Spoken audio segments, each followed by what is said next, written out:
The new year started with a spate of racist comments on social media. These included posts and tweets by Penny Sparrow, Justin Van Vieren, Chris Hart, and now Velapi Gumalo, a Gauteng government employee who posted a racist rant on Facebook. Let's discuss how it may be possible for South Africans to move beyond the anger and hatred and work towards bridging the racial divide. Diversity specialist Teresa Oakley-Smith joins us in studio now. Terry, thank you so much for coming in to talk to us. There was a naive belief many years ago around about the time of our transition to democracy that the way we had transitioned would naturally result in a purging of racism from the population. Why didn't it happen that way? Well, I think that it was a big mistake to think that in the first place. I mean, racism isn't something that will somehow evolve away. I think that although a very honourable attempt, the Truth and Reconciliation Commission was the wrong way to go, because it's basically let us white South Africans off scot-free. We continue to live in the same kind of lifestyle that we always have. We own most of the economy. We have social advantages, educational advantages, and I sense a growing anger from black South Africans, and that I think is what we see in the social media. And I mean, I did read Velapi's post on Facebook, and I think that you can't compare white racism with what he's doing. I mean, that's prejudice, that's bigotry, but racism is all about power. And we as white South Africans still hold the power. And I think that's where the problem lies. And we as white South Africans need to be doing far more to address our role in the past, our role in apartheid. And we need to establish ways of addressing racism. And that's really what my business is all about. Engaging South Africans in universities, in businesses, in communities, in dialogue.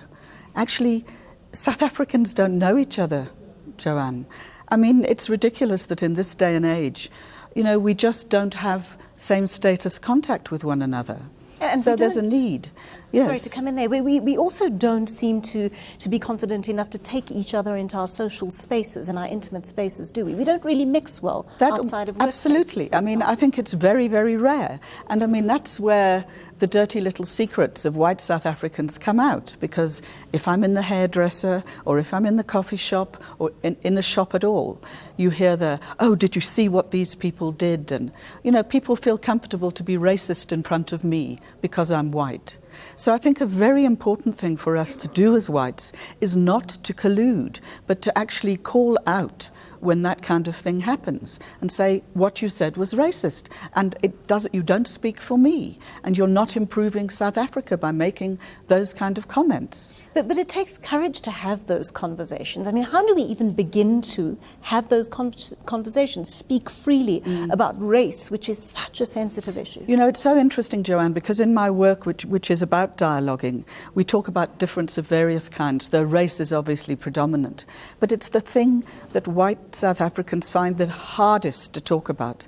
If you look on social media, if you listen to radio interviews and interviews on the television, people somehow try to avoid the word race.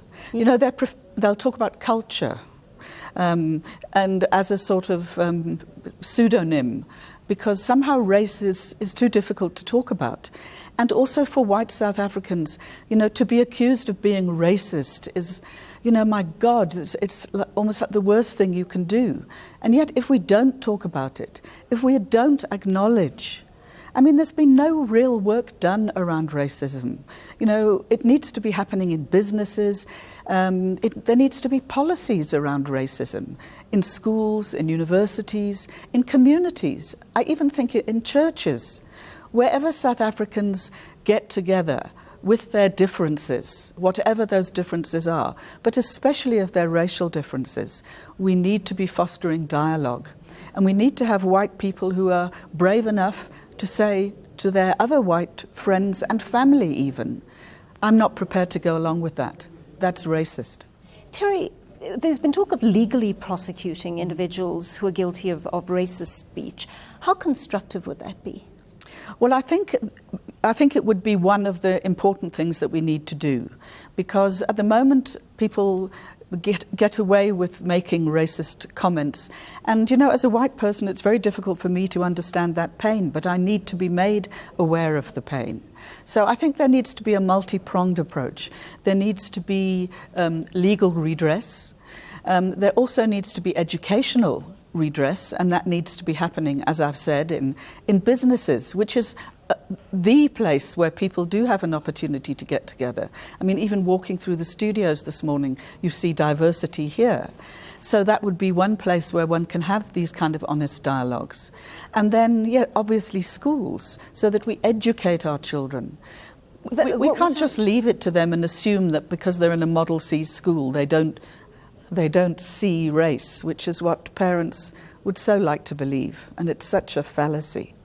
In terms of prosecution, I mean, there are many forms that could take, where someone could pay a fine, or they could perhaps even serve jail time for something like this. Or what about community service? Exactly. I mean, is it just how constructive what sort of constructive form would it have to take in order to create some kind of change, so that it's not merely punishment, but something that has social change as an element to it? You see, I think pairing community service with involvement in educational dialogue type of situations, where the experience becomes experiential, where somebody has to go and work in an informal settlement, work in a township, and not just go as a tourist on one of those township tours, but actually maybe stay over, spend the day working there, day or days, really get a sense, because we have no idea, Joanne, of how the vast majority of South Africans live. I mean, I often go to a particular village in the Eastern Cape to visit. I think I'm the only white person that's ever been there. I mean, I just think we need to have our experiences broadened, so which is why I think, rather than imprisoning people, which I don't think would have a lot of effect except create huge anger and rancor, I think community service, if well thought through, could be a very, very useful way of dealing with racism. An interesting question that came up in the newsroom the other day, it was the notion of white privilege. And it's not just the superficial understanding of it, the tangible things such as whites owning the majority of the economy and things like that. It was the notion of simply being in a white skin, being born into that skin, and enjoying the resulting privilege from that, sometimes without realizing it. I think often without realizing it. I think we're only now in South Africa beginning to talk about white privilege. And it's those things that you say, the fact that I walk around in a white skin. So if you and I go into a hotel together to book in, I can promise you, unless they recognize you obviously, I will be served first. With whiteness comes this kind of sense of entitlement. And as white people, we've grown up with that. There's also a massive social reserve that we can draw on. I mean, thinking about matrics, many young matrics have never met anyone who's an IT engineer or who works in media, say. You know, we all have friends and family who do those kind of things. So when we need to choose a vocation, we have that whole social advantage that we can draw on. You know, Dad's got a friend who does A, B, and C. In Mum's book club, there's so-and-so and so-and-so. And I'm not suggesting it has to do with wealth. There are poor white people, though not as poor as a majority of black people. But we still have these social privileges that are part and parcel of being white. There's an interesting final question that I must come to, and that is to allude to what you mentioned earlier about this comment we saw on social media by the arts and culture employee saying he wants to cleanse this country of whites as Hitler did to the Jews.